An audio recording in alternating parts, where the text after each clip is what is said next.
Semina ya mpango mkakati, uongozi na uwakili katika kanisa la Waadventista wa Sabato imefunguliwa rasmi jijini Mwanza, huku washiriki wa kanisa hilo wakisisitizwa kuendelea na uinjilisti na kuwa waaminifu katika kumtolea Mungu. Hussein Karia anatuhabarisha zaidi.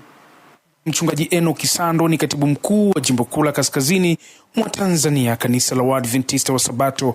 Wakati akifungua semina hizo, anasisitiza swala la uinjilisti na uwakili. Semina hizi zinafanywa kwa ushirikiano wa union yetu pamoja na division kwa ajili ya masuala ya uwakili, uongozi na mpango kazi.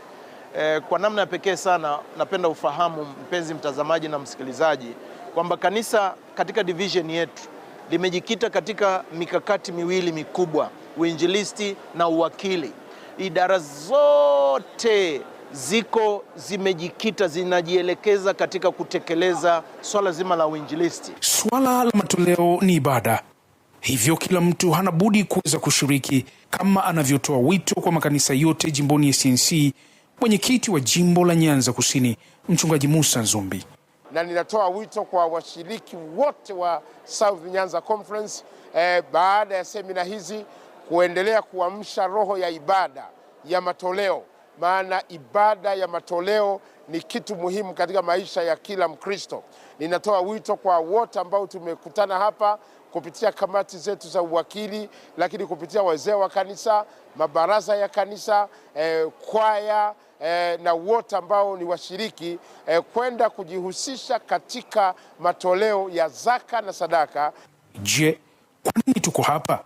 Mchungaji na Daktari Lugemalila Nzungu ni mkurugenzi wa uwakili Jimbo Kuu la Kaskazini mwa Tanzania, kanisa la Waadventista wa Sabato, anabainisha. Na kwa hiyo tumekusanyika hapa ili washiriki wajue wajibu wao, kwamba swala la utume linaambatana swala la matoleo, na swala la matoleo ni swala la imani. Na rasmi juma hili tumekuwa tukiendesha semina kama hizi kwenye makanisa, lakini tumekusanyika hapa kwa ajili ya kumalizia wote washiriki na viongozi wao kuwaingiza katika ofisi ya utume kumaliza kazi yako. Mchungaji Haruni Kikiwa ni mkurugenzi wa idara ya uwakili katika jimbo la Mara. Hapa anaeleza umuhimu wa semina hizo.